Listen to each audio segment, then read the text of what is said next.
कोयटा के नवाही इलाके सुरेंज में कोयले की कान में गैस जमा होने से धमाका, 34 मजदूर जाम भाग, लाशें निकाल ली गई। पीडीएमए के मुताबिक 2 कोयला कानों के बैठ जाने से हादसा पेश आया। एक कान से 22 लाशें, दूसरी कान से 12 लाशें निकाली गई। वज़ीर आला बलोचिस्तान सरफराज बुगटी ने महकमा माइंस एंड मिनरल से रिपोर्ट तलब कर ली। कहा, हादसे की शफाफ इंक्वायरी करके वजूहात और जिम्मेदारों का तयन किया जाए।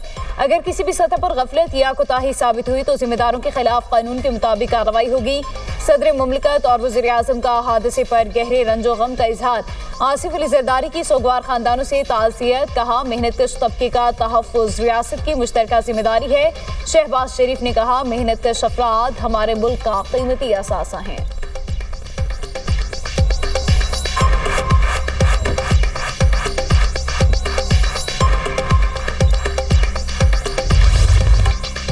ब्रॉड पीक पर लापता को पैमाओं में से 4 की लाशें मिल गईं। बर्फानी तोदा गिरने से 10 को पैमा लापता हो गए थे।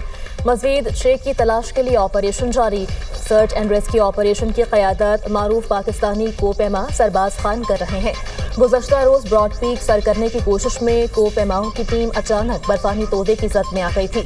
लापता होने वालों में पाकिस्तानी, नेपाली, अमरीकी, चीनी और दीगर गैर मुल्की को पैमा शामिल हैं। पाकिस्तान के शुमाली इलाका जात में वाक़ ब्रॉड पीक दुनिया की 12वीं बुलंद तरीन चोटी है।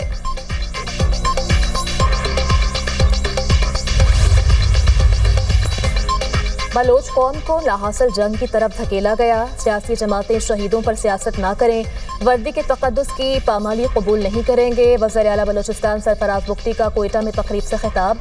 बोले, रियासत को सियासत की नहीं, रियासत की ज़रूरत है। नौजवानों को रियासत के साथ जोड़ने की ज़रूरत है। मुक़द्दस खून की कसम, दहशतगर्दों का बहादुरी से मुकाबला करेंगे। अमन का सूरज तुलू होकर रहेगा। मुल्क तोड़ने का ख्वाब देखने वाले अहमकों की जन्नत में रहते हैं।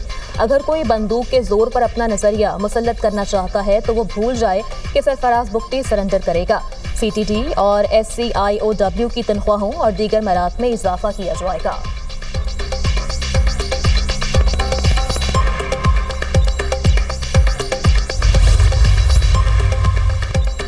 Commander national strategic command general Syed Aamir Raza को निशान इम्तियाज मिलिट्री देने की मंजूरी। सदर मुमलिकत आसिफ अली जरदारी ने जनरल आमिर रजा को एजाज देने की मंजूरी दी। जनरल सैयद आमिर रजा को कुछ रोज कबल तरक्की देकर कमांडर नेशनल स्ट्रेटेजिक कमांड तैनात किया गया था।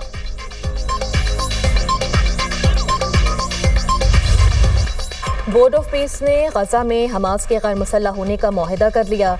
अमरीकी सदर डोनाल्ड ट्रंप का बयान। कहा, जैसे ही हमास के गैर मुसल्लह करने का अमल मुकम्मल होगा, इसराइली अफवाज गजा से वापस चली जाएंगी। मुआहिदा गजा में नई फ़लस्तीनी हुकूमत के क़याम की जानिब अहम कदम है। मुआहिदे पर अमल मरहलावार और मुनज़्ज़म तरीके से होगा। बैनुल-अक़वामी इस्तेहकाम फोर्स फ़लस्तीनी पुलिस के साथ मिलकर गजा की जिम्मेदारी संभालेगी। गजा अमन बोर्ड के बयान में कहा गया कि हमास ने जंगबंदी के अगले मराहिल पर अमल दरामद के लिए तफसीली रोड मैप से इत्तफाक कर लिया। मुआहिदे का मकसद गजा में नई हुकूमत, सिक्योरिटी, तामीर नौ और मुआशरी बहाली को मुमकिन बनाना है। अब तवज्जो इस मंसूबे पर अमल दरामद पर मरकूज है। अमरीकी हुकाम के मुताबिक गजा में टेक्नोक्रेट हुकूमत पर गौर जारी है। मंसूबे की शराइत 2 हफ्तों में जारी की जाएंगी। गजा जंगबंदी मुआहिदे के दूसरे मरहले पर अमल दरामद के लिए काहिरा में अहम इजलास जल्द होगा। अमरीका, कतर, तुर्की और मिस्र के नुमाइंदे शरीक होंगे।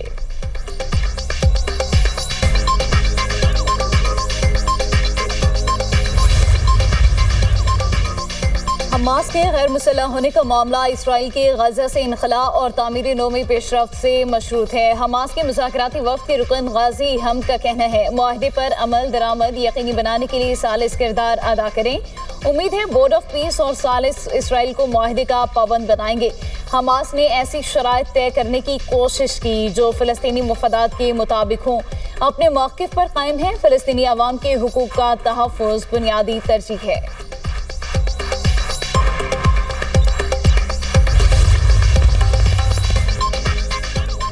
ईरान के कुवैत में अमरीकी अड्डों पर हमलों का दावा। ईरानी फौज का कहना है, कुवैत की अहमद अल जाबिर एयरबेस में अमरीकी फौजी तनसीबात पर ड्रोन हमले किए। जंगी तैयारों के हैंगर्स, मवासलाती निज़ाम और फौजी साजो सामान के गोदामों को निशाना बनाया गया। कार्रवाई कशम जजीरे में रिहायशी इमारत पर अमरीकी हमले के जवाब में की गई। पासदारानी इनकलाब का कहना है, कुवैत में अमरीकी फौजी अड्डे अली अल सालम पर हमला करके 2 ड्रोन हैंगर्स और ईंधन का गोदाम तबाह कर दिया। बहरीन में शेख ईसा बेस पर अमरीकी फौज के पावर जनरेटर्स, नेविगेशन सिस्टम्स और इंतजामी इमारतों को निशाना बनाया।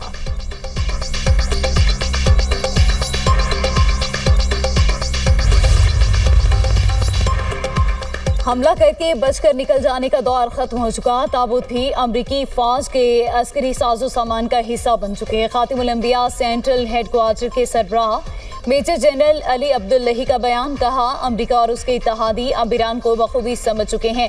अमरीका और उसके इत्तेहादियों को खित्ते में जारहियत की कीमत चुकाना पड़ेगी। ईरान की मुसल्लह अफवाज किसी भी जारहियत का भरपूर जवाब देने के लिए मुकम्मल तौर पर तैयार हैं।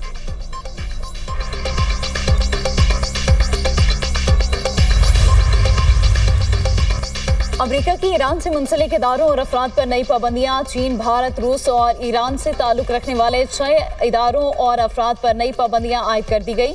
अमरीकी महकमा खजाना के मुताबिक पाबंदियां पासदाराने इंकलाब की मुआवरत करने पर लगाई गई। पाबंदियों का शिकार अफराद और इदारे महान एयर के जरिए असलहा और दीगर साजो सामान की तरसील में मददगार थे। पाबंदियों की जद में आने वाली एयरलाइंस के साथ लेन देन से गुरेज किया जाए। IRGC को माली वसाइल और मुआवनत फराहम करने वाले नेटवर्क्स के खिलाफ कार्रवाइयाँ जारी रहेंगी।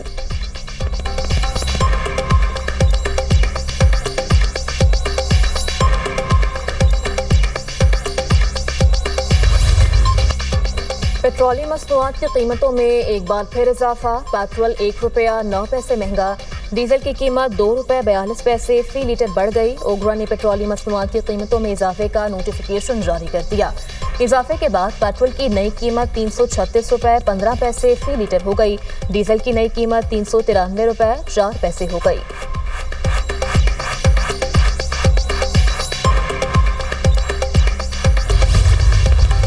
इस सिस्टम जिसके अंदर हम रह रहे हैं ये कोलैप्स कर चुका है, आप माने ना माने। मैं मियां आमिर साहब की प्रेजेंटेशन पूरी बड़े गौर से देखी है। आपको एडमिनिस्ट्रेटिव यूनिट्स, सूबे, उसको जो मर्जी नाम दे दें, उसको लेके जाना पड़ेगा आवाम की सतह पर। यूनिट्स नहीं बनेंगे और यूनिट्स बन के वो ओनरशिप नहीं लेंगे और नई लीडरशिप नहीं आएगी, ये काम नहीं होगा। हम अपने नौजवानों को कोई 2-4 हज़ार रुपया महीना स्टेपेंड लगा के या टैबलेट्स दे के खुश कर लेंगे, नहीं। अब उस नौजवान को आप नौजवान कहें, उसको कॉकरोच कहें, उसको जो मर्जी चीज़ कहें, लेकिन मैं एक चीज़ सबको बताऊंगा, ये कॉकरोच अगर इकट्ठा हो गया तो ये हर चीज़ को उलट सकता है।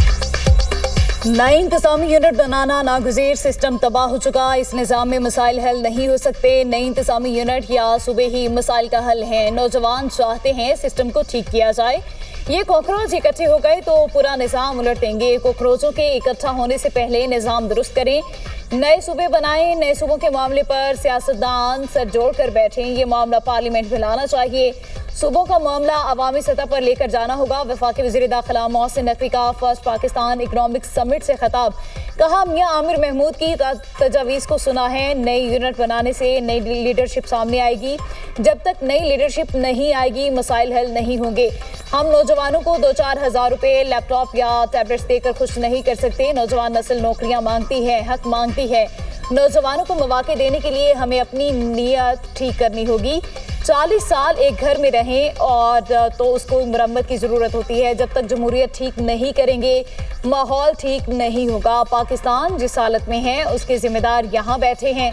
सियासी निज़ाम में बिजनेस कम्युनिटी को भी आगे आना होगा। जिस दिन आप लोग सोचेंगे तब्दीली आएगी, जितने मर्जी सेमिनार कर लें, ये सब ठीक नहीं होने वाला।